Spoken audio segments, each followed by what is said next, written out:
दिमाग में एक सवाल आया तो बचड़ साहब ने आपसे पूछ लेती हूँ। मुझे बताइए, जो अमेरिका सैंक्शंस लगा रहा है, और ये पहली बार नहीं है, इससे पहले हमने देखा कि सितंबर अक्टूबर में भी उन्होंने एक बात की, ये सही कर रहा है?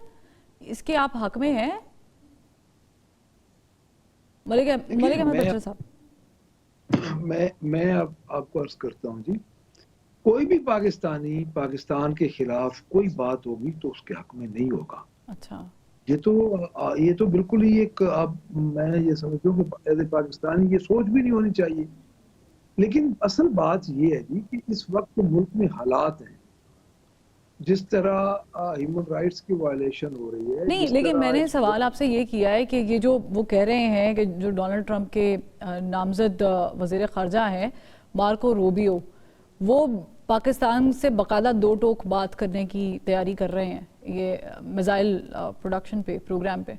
तो आप बीइंग अ पाकिस्तानी समझते हैं कि इसको कंडेम करना चाहिए, जो कुछ भी कहा गया है रिचर्ड ग्रैनल की तरफ से? ये इनका पाकिस्तानी बिल्कुल मैं ये समझता हूँ, लेकिन असल बात ये है कि ये जो गवर्नमेंट बैठी है इसकी जिम्मेदारी है इस वक्त वो उसके पास इस वक्त स्टेक किसके पास है? क्या इस गवर्नमेंट का एक यही काम था कि वजीर आजम के हुक्म सर, पे मैं एक कहती हूँ आप गवर्नमेंट को छोड़ दें, गवर्नमेंट बेकार है आपके नजदीक। फॉर्म 47, मैं नहीं आपका नहीं पर्सनल ओपिनियन पूछ रही हूँ ये आप गलत कि आप सवाल कर रहे बहैसियत हैं। जमात आपका कोई मैं कोई आपको नैरेटिव तो है ना इस पे? अगर आप मुझे बात पूरी करने देंगी तो मेरी बात मुकम्मल होगी बीबी।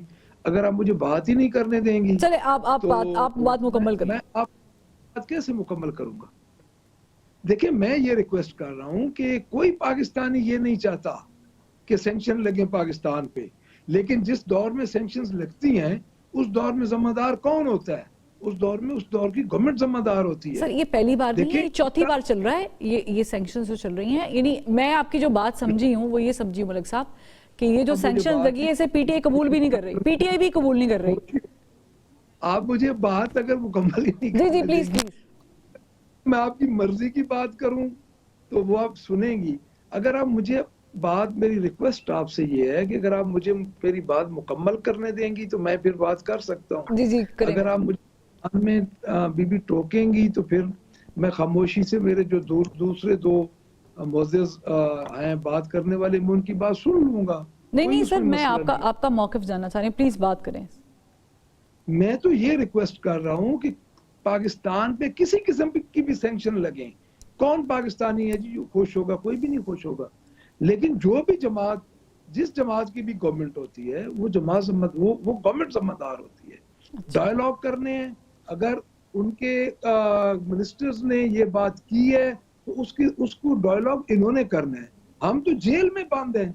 हमारे तो तकरीबन खुद शैला बीबी ये कह रही हैं कि इनकी सेकंड टीयर जो इस वक्त क़यादत है वो बाहर है। हमारी तो बकौल इनकी खुद फर्स्ट ईयर क़यादत जो है जेल में है।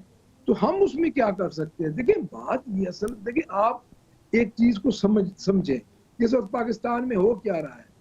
हो ये रहा है कि अपनी मर्जी के फैसले करवाए जा रहे हैं, अपनी मर्जी की शराइत रखी जा रही है।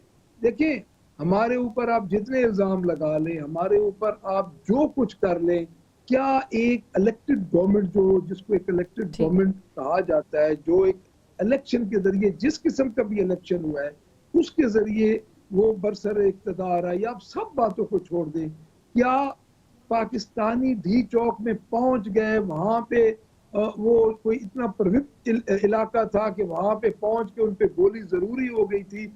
क्या मतलब कि आखिरी ठीक स्टेप है, तो उस शाला वक्त साहब आप ये दिया। कुछ कहना चाह रही हैं, लेकिन बचड़ साहब आप ये 26 नवंबर के बाद ही टेबल पे आके बैठे ना। लेकिन खैर, मेरा पॉइंट ये था आपसे पूछने का, ये मिसाइल वाली बात पर, कि गवर्नमेंट ने तो अपना मौक़िफ़ दिया है, प्राइम मिनिस्टर साहब ने इसे कंडेम भी किया है। फिर हमने देखा है कि मुमताज़ अरा बलोच साहिबा ने भी बाकायदा इस पे मीडिया को ब्रीफ दी है। लेकिन अगर आप ये बात कंडेम कर रहे हैं कि जी सैंक्शन नहीं लगने चाहिए, लेकिन दूसरी बात आप कि हमारे लीडर को वो कह रहे हैं जी छोड़ना चाहिए जेल से बाहर, उसको आप अप्रिशिएट कर रहे हैं। मुझे समझ नहीं आ रही कि एक ही शख्स के मुंह से निकली हुई दो मुख्तलिफ बातें, एक को आप कंडेम कर रहे हैं, दूसरे को आप दोनों वेलकम के कर रहे हैं। शला साहिबा, ये क्या दूसरे क्या के आप समझती हैं, मैं इसे लास्ट मिनट चल रहा है, शला साहिबा, क्या आप समझती हैं कि डायलॉग्स हो सकते हैं कामयाब? एक तो ये मैंने कही है कि जो इनकी सेकंड लीडरशिप है, जो असेंबली में बैठी है और मुख्तलिफ वो डायलॉग चाहती है। एक तो मैंने ये कहा है।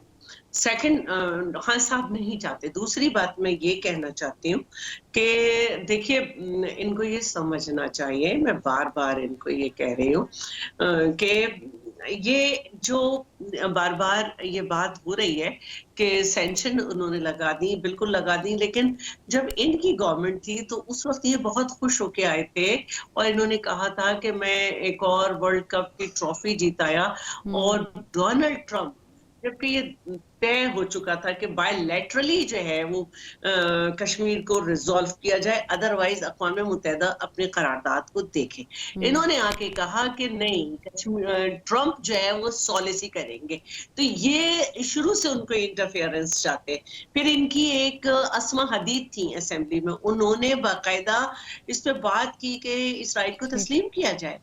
और अब जो ये बातें हो रही हैं, तो मैं ये समझती हूँ कि ये कभी भी हाँ और नहीं बोल सकते, अच्छा, क्योंकि ये घुमा घुमा के जलेबियां बना रहे हैं। इनको ठीक है, किसी यानी आप तरह कह रहे हैं कि ये टाइम डिलेइंग टैक्टिक्स इस्तेमाल हो, लेकिन देखना ये है कि मैं तो दुआ गो हूँ। दोनों का बहुत शुक्रिया, शला साहब आपका भी बहुत शुक्रिया, डॉक्टर तारिक फजल चौधरी साहब आपका भी बहुत शुक्रिया।